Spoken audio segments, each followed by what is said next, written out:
오늘 나라와 교회를 위한 9시 기도해 주신 하나님의 말씀은 여호수아 10장 12절로 14절의 말씀입니다.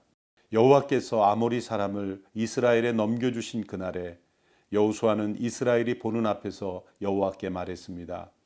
오 해야 기브온에 그대로 멈춰 있어라. 오 달아 아얄론 골짜기에 그대로 멈춰 있어라. 그러자 백성이 적들에게 원수를 갚을 때까지 해는 멈춰 있었고 달도 멈춰 섰습니다. 야살의 책에 기록된 대로 해가 중천에 서서 하루 종일 지지 않았습니다. 그렇게 여호와께서 사람의 말을 들어주신 날은 전무후무했습니다. 여호와께서 이스라엘 편에서 싸우셨기 때문입니다. 6.25 전쟁에 참전한 미군 가운데 윌리엄 해밀턴 쇼라는 해군 대위가 계십니다. 이분은 선교사로 온 윌리엄 얼쇼의 아들로서 평양에서 태어나 평양 외국인 학교를 다녔습니다. 박사과정에 있을 때에 6.25 전쟁이 일어난 것입니다. 그때 윌리엄은 이런 말을 하고 이 땅에 돌아와 6.25 전쟁에 참전을 했습니다. 나의 조국에서 전쟁이 났는데 어떻게 내가 공부만 할 수 있겠는가? 지금 한국인들이 전쟁 속에서 자유를 지키려고 피를 흘리고 있는데 내가 도우러 가지 않고 전쟁이 끝나기만을 기다린 후에 선교사로 가려 하는 것은 제 양심이 허락하지 않습니다. 그는 부모님에게 이렇게 편지하고 한국으로 돌아와 참전을 한 것입니다. 그로 인해 그는 해군에서 일하게 되었고 또 메가더 장군이 인천 상륙작전을 할 때 정보장교로서 우리나라의 지리에 능숙한 그 정보를 제공하여 인천 상륙작전이 성공할 수 있도록 큰 기여를 하게 된 분입니다. 대한민국에는 많은 선교사님들의 희생이 있었고 믿음의 역사가 있었고 또 그 믿음의 헌신을 받으신 하나님의 역사가 이 땅에 있었습니다. 우리가 함께 읽은 이 여호수아를 통한 기록도 동일한 기적의 역사입니다. 믿음의 사람들이 만들어낸 하나님의 역사입니다. 오늘 여호수아의 기도의 배경은 이스라엘 백성들이 가나안을 정복하던 중에 조약을 맺었던 기브온 족속을 쳐들어온 가나안 남부 지역의 동맹국들과 싸우면서 일어난 일입니다. 사실 여호수아와 그 백성들이 기브온 족속을 구하는 일은 불필요해 보입니다. 그렇게까지 하지 않아도 되는 일처럼 보입니다. 그러나 하나님의 이름으로 조약을 맺었기에 한 민족으로 그 족속들을 여겼던 것입니다. 이것이 하나님의 마음입니다. 하나님의 마음을 품은 사람은 자기가 처한 그 상황 속에서 하나님의 마음을 먼저 생각합니다. 자신만을 생각한다면 여호수아는 기브온을 구하러 이 전쟁을 하지 않았을 겁니다. 그러나 여호수아는 하나님의 마음을 품었기에 그 상황 속에서 하나님께서 무엇을 기뻐하시는가, 무엇을 원하시는가를 먼저 생각했기에 그는 기브온 족속을 구하기 위해서 비록 자신을 속임으로 조약을 맺게 된 그 족속이지만 하나님의 마음으로 그들을 품고 또 그들을 구하기 위해서 전쟁에 나섰던 것입니다. 그러나 그 모든 그 가나안의 동맹국들을 진멸하기에는 시간이 부족했고 해가 지고 있었습니다. 바로 그때에 여호수아는 사상 유례 없는 기도를 하나님께 드리게 됩니다. 여호와께서 아모리 사람을 이스라엘에 넘겨주신 그날에 여호수아는 이스라엘이 보는 앞에서 여호와께 말했습니다. 오 해야 기브온에 그대로 멈춰 있으라.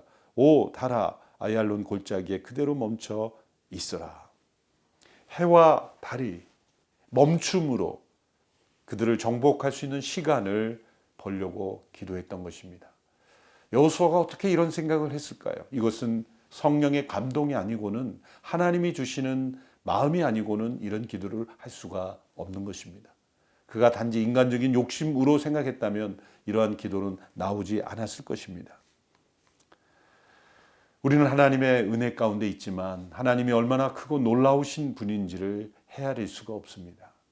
때로 우리에게 하나님의 그 전능하신 능력을 체험할 수 있는 기회를 우리에게 주실 때 우리는 기회를 담대하게 붙잡아야 하는 것입니다.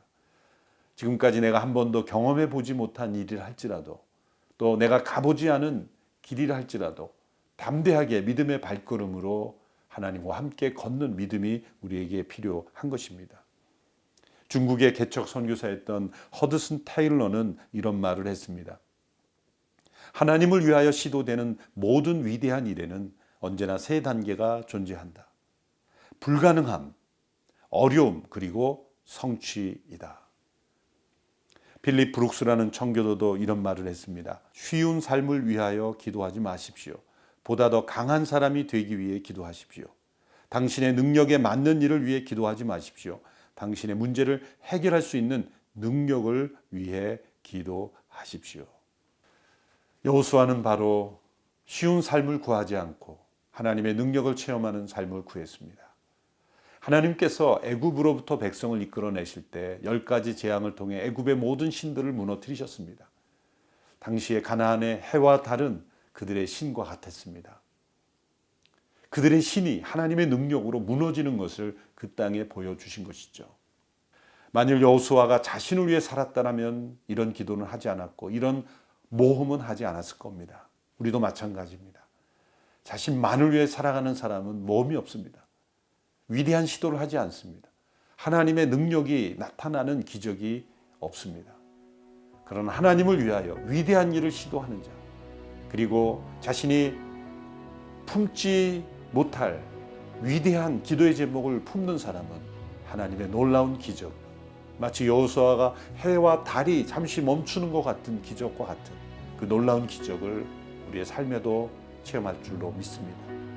이 나라와 교회의 위기 가운데 우리 모두가 여호수아와 같은 담대한 믿음, 그 기도를 우리가 드릴 수 있게 되기를 바랍니다. 역사의 주관자 되신 하나님 아버지, 자연의 청지기로 부르심을 받은 우리들이 하나님께 주신 사명을 다하지 못하고 도리어 자연의 파괴자로 죄를 범하여 온 지구가 큰 위기 가운데 있습니다. 지구 온난화와 탄소 배출 등으로 인하여 생태계 파괴가 심각하게 일어나고 있습니다. 스스로 재난을 자초하고 있는 인간들의 어리석음을 불쌍히 여겨주시고 환경 파괴의 잘못이 더 악화되지 않도록 우리에게 지혜를 주시옵소서. 하나님께서는 때로 자연의 섭리를 통하여 우리를 경고하시기도 하시고 때로 초자연적인 기적의 역사를 통하여 우리를 새롭게 하시기도 하십니다. 심은대로 거두게 하시는 하나님의 법칙을 무시하고 심지 않고 거두려는 욕심에 사로잡히지 않게 되기를 원합니다. 그러나 하나님의 선하신 목적을 이루시기 위하여 때로 우리에게 기적을 일으켜 주실 수 있다고 믿습니다. 우리가 감당할 수 없는 위기 앞에서 하나님의 선하신 뜻을 구할 때 초자연적인 역사를 행하여 주실 수 있다고 믿습니다. 하나님 아버지, 이 나라에 일어나고 있는 전염병 감염이 속히 그치게 하소서. 확진자들의 건강을 지켜주시고 기저 질환자들의 생명도 지켜주소서. 한국교회 공예배와 교제가 다시 회복될 수 있도록 역사해 주소서. 한국교회를 무너뜨리고 사회를 혼란하게 하는 이단 사이비들의 거짓 정체가 낱낱이 드러나게 하셔서 한국 사회가 경절해지게 하소서. 자기 자신만을 생각하는 이기주의에서 벗어나 이웃과 나라를 먼저 생각하는 넓은 생각과 마음이 확산되어 모두가 함께 이 위기를 극복하는 기적이 일어나게 하소서. 이 시기에 더욱 어려움 속에 있는 장애인들과 독거 어르신들을 붙잡아 주시고 그들의 삶에 하나님의 선한 도우심을 내려 주소서. 예수님의 이름으로 기도드립니다. 아멘.